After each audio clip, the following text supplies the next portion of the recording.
So I'll try to be brief about dissecting applied topography, this chapter out of Girl Interrupted, for our purposes. Like, what can we learn about writing from this chapter? And I think we can learn a whole lot. So I think that this is the chapter that really teaches us a lot about sentences and what a sentence can do, because she does something a little different than sentences normally do.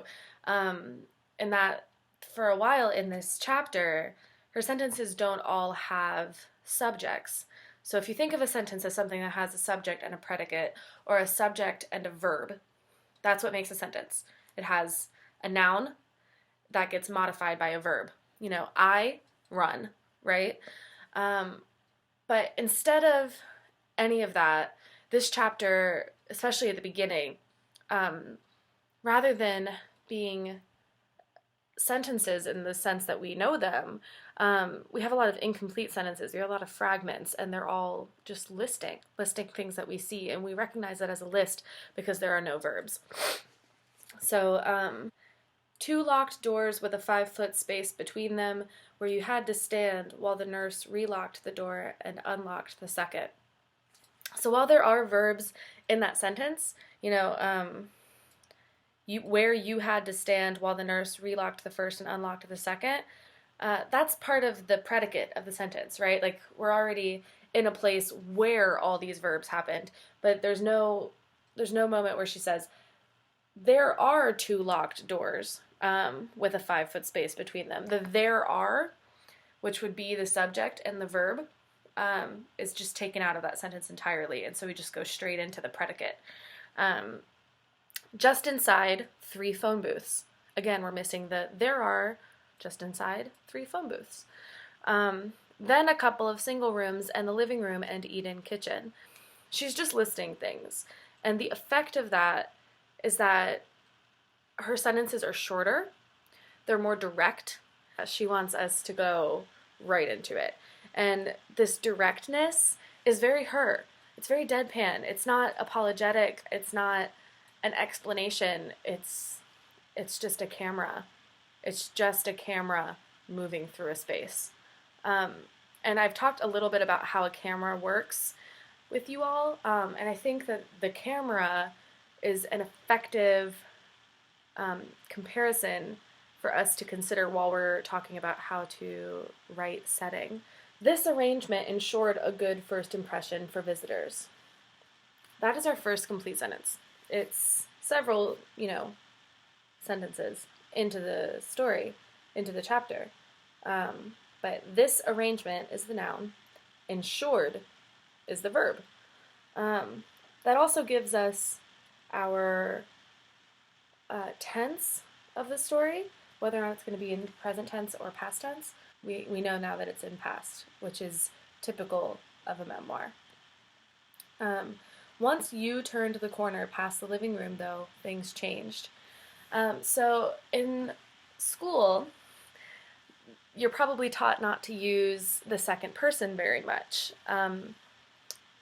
In creative writing, use the second person sometimes. It's a good exercise, and what it does is it brings the reader right into the story. Suddenly the reader is an active participant in the story, and that's what we are here. And it goes right along with the lack of subject and verb, because what she's trying to do is bring us directly into it.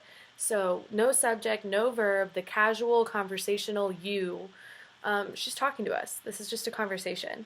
So we get brought through this space, and it's kind of like she's showing us a blueprint of the ward, and she's just pointing to this place, and then you go over here, and then you go over there. It's a map. She maps out this ward for us so that we can see it and we can understand it. And as she's mapping it out, she's showing us the logic of that map by saying, this side is the lunatic side, and this side is the staff side. And shows us the places where that's significant, like how the bathrooms and the showers are on the staff side, right? And so that's something that gives us a total and complete picture of the setting that we're going to be in for the majority of this book. Think about how in the Toni Morrison The Bluest Eye excerpt that I showed you, she did something kind of similar in mapping out that apartment. She was like, the front of the room looked like this, and then you go through and it has the couches, and then you see the beds surrounding the wood stove. And we'll be able to have some sort of effective picture in our heads of what that apartment looks like, and that allows us to have a narrative exist within that space. We understand the logic of that place too. We know why it looks the way it did because we got a little history of it. And the history of that space that we got in the Toni Morrison excerpt is commensurate, it is equal to the logic of the space that we're getting from Susanna Kaysen. And when I say the logic, I mean that the space was logically divided between the lunatic side of things, which is how those are her words, and the staff. We get through this map, right? We're snaking our way through the psychiatric ward, and then we get to seclusion. So in the middle of page 46, after she's described the singles, the doubles, the TV room, the living room, the various hallways, we have this sentence that is such a transitional sentence, so pay attention to it. She says, after the TV room, another turn in the hall. 2 singles, 1 double, 2 more singles, 1 double, a toilet, and seclusion. And so do we see how we just turned a corner there, and then the entire structure changed, right? Because from now on, we have full sentences. I mean, even before, you can see that, especially at the beginning of a new paragraph, and these paragraphs vary in length, some of them are just a line, but always at the beginning of a paragraph, the first sentence doesn't have a subject in it, even if the later sentences of the paragraph do. And that's because the first sentence in every paragraph is another list item, right? She's just being a camera. And then we get this explanation, and we know right away that something has changed, and the trajectory of this topography is now still. We're not on that list anymore. We are focusing on one item, and that is the seclusion room. The seclusion room was the size of the average suburban bathroom. Its only window was the chicken wire enforced one in the door that allowed people to look in and see what you were up to. You couldn't get up to much in there. The only thing in it was a bare mattress on the green linoleum floor. The walls were chipped, as though somebody had been at them with fingernails or teeth. The seclusion room was supposed to be soundproof. It wasn't. You have a complete picture of what that room looks like now, because she paused and she really elaborated, and she continues to elaborate, but she's grounded us by giving us a visual before anything else. 5 senses were the first thing that I taught to you all. It's the first kind of building block of good writing, but what we all know, maybe without even knowing that we know it, as kind of our basic human psychology has taught us, is that seeing is believing, right? That visuals are the absolute most grounding sense.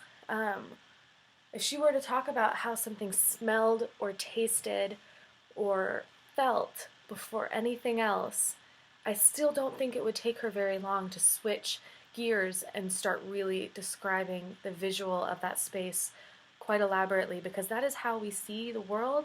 It's how we understand the world. And for people who have sight, it is what we need in order to believe that a space really exists or that something really exists. So always kind of start with the visual unless something else hits you so dramatically first. If a certain sound or a certain smell kind of like smacks you in the face as you enter a space, start there. Name that smell, name that sound, but then switch gears quickly into the visual and spend a lot of time there because it's very, very important. And then she starts to describe the logic of the seclusion room. She starts to describe the rules. That's a logic, just like the logic of lunatic left, staff right that we heard at the beginning. But the structure of these paragraphs have changed, right? We're no longer in the list. This is just an explanation. But it's an explanation that has anecdotes, as in small stories within them. It's an explanation that has the you pronoun, which means it's the second person, and we are very sucked into it. And it's an explanation that has a landing place, which is how we know that this is a narrative, right? We start in the double doors, in the two sets of double doors at the beginning of this chapter, and then we land in this kind of scary, ominous maximum security where she says, seclusion worked. After a day or a night in there with nothing to do, most people calmed down. If they didn't, they went to maximum security. Our locked doors, our steel mesh windows, our kitchen stocked with plastic knives and locked unless a nurse was with us, our bathroom doors that didn't lock. All this was medium security. Maximum security was another world. And so, as we can see, we've moved. We've moved very literally in this story because we've walked through a space, but we've moved even figuratively because we went from one image to a new, evolved, different image, and that is what a narrative is. And I love that she took the opportunity in this last paragraph to kind of recap and list things in a new way that we hadn't seen before quite like that. And I think that we have so much to learn about how to talk about the spaces that are crucial to our own narratives from this chapter. Hi. Thank you. Say hello, English 210.